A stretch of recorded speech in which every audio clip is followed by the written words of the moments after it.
Hello, friends. This is Dave Hurwitz, executive editor at ClassicsToday.com, here with my favorite, that is Dave's Faves, my favorite recording of Franck's organ works. Now, I know you're holding your head and saying, oh, God, not organ music. Well, yes, organ music. Let me explain something to you. I mean, the organ is basically a horrible instrument. It's an instrument with as much pluses and minuses as it's possible to have at either end of the spectrum. On the one hand, it is one of the greatest mechanical inventions in the history of humanity. It truly is. I mean, you consider all the moving parts and all the things that they did to it to make something that could make that kind of sound with that much variety of sound.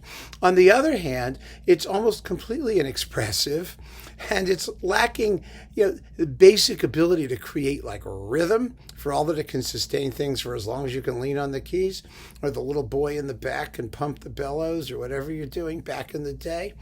It's a very problematic instrument, and organists particularly are entirely at the mercy of their instrument. Evaluating an organist is a very difficult thing to do because they have to adjust to whatever the circumstances are, and that doesn't just mean the organ itself. It's touch and its stop variety, the amount of pipes you've got, and the pedal board and the range, which can be different for each keyboard and pedal board, and the acoustic of the room that the organ is in. I mean, the organ is every bit as much about the church or concert hall in which it's placed as it is about the actual intrinsic tone color of the instrument itself. So organ recordings for that reason are really, really problematic. And the repertoire itself is unbelievably variable. I mean, there is unbelievably fabulous music for the organ and just incredible piles of trash written for the organ. And ironically, one of the reasons the music is so trashy is because it's religious, which prevents organists or organ music composers for liturgical purposes from taking full advantage of the possibilities, first, of the instrument, and second, of whatever musical aesthetic in which they are working. There was only one period in musical history in which that wasn't true, and that's the Baroque period. And that's why the greatest organ music was and is by Bach. Period.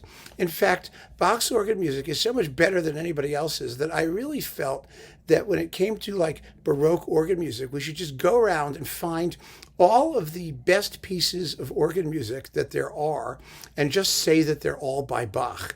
And then we don't have to worry about who these other people were. I mean, because who cares? I mean, you want to find like one chorale prelude or one toccata and fugue by somebody else. Just say it's all by Bach and leave it at that.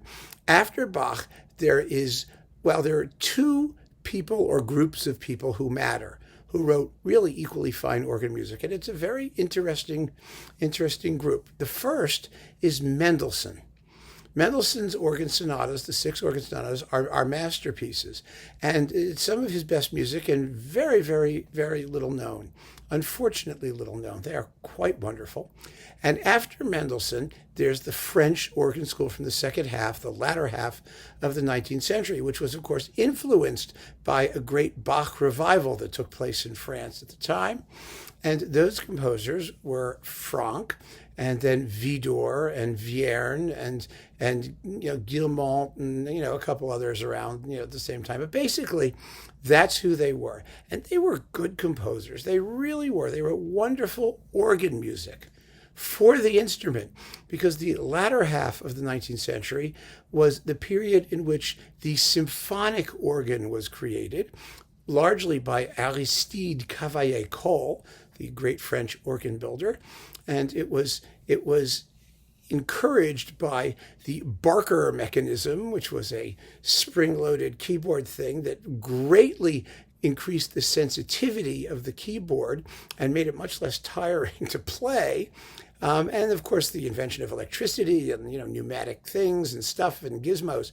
But Cavaillé-Coll invented the symphonic organ, the organ which was designed to take the place of a full orchestra and which had a variety of pipes and ranks and stops, or whatever you want to call them, that could imitate orchestral instruments and theoretically the human voice and a few other things. And it gave the organ a whole new lease on life. And those organs were installed both in churches and, most importantly, at the Trocadero in Paris in a concert hall, and for which Saint-Saëns wrote his third symphony, the Organ Symphony. So that was a huge deal. And because these instruments became available, composers wrote up to the standard. I've already talked about Edward Batiste, the great organist, who was actually not a follower of Cavaillé-Coll specifically, because all the organists in France were sort of licensed to the major organ builders. And one of the other ones was Merklin Schulze. And Batiste was one of those, and his organ was, but they were all built in the same basic style with the same basic aesthetic. And Franck was the greatest organ composer after Bach. That fact is appreciated, of course, by organists, but not by a lot of other people. And he wrote quite a bit of music for organ and for harmonium. But the major works, and my recording of choice, my favorite, is this one on Telarc. It's with Cavaillé-Coll organ at the Saint-Sernin Basilica in Toulouse, played by Michael Murray, who was just a fantastic organist, trained in this tradition of organ playing. Now, there are, there are basically a couple groups of pieces, 3 groups of pieces that that Franck wrote that comprise his major organ works, his late organ works, and they all fit rather nicely onto 2 discs. And there are millions of, every organist in the world does these things, by the way. It's just like, every violinist has to do the Franck violin sonata and the Tchaikovsky violin concerto, and every pianist plays, there's certain things you have to do. This is a have to do. So there are millions of really, really fine recordings of the Franck organ music. It's just a question of whether you like the instrument, whether you like the sonics. The sonics here are fabulous. The instrument sounds wonderful. You see a picture of it. Oh, isn't it pretty? Okay, so these works are the Trois Pièces, which consist of the Fantasy in A and a piece called Cantabile, and the Pièce Héroïque, which is just big and loud and noisy. And then you've got his 6 pieces, which consist of a Fantasy in C major, and the Prelude, Fugue, and Variation, opus 18, and the Prière, opus 20, and the Finale, which is the finale to anything you want it to be, in B flat major, the Pastoral, opus 19. These all have separate opus numbers. And then, of course, there's the Grand Pièce Symphonique, opus 17, which is one of these. It's 26 minutes long, one single continuous movement, welding several sections together in a huge, fabulous synthesis of sonata form and free composition. It's quite similar in that respect to the Liszt Sonata or Schubert's Wanderer Fantasy or one of those pieces. It's marvelous, absolutely marvelous. But last, but certainly not least, are the Trois Chorales, the 3 chorales. They are heavenly, literally heavenly. Magnificent works, incredibly beautiful, and they're large. These are very substantial pieces.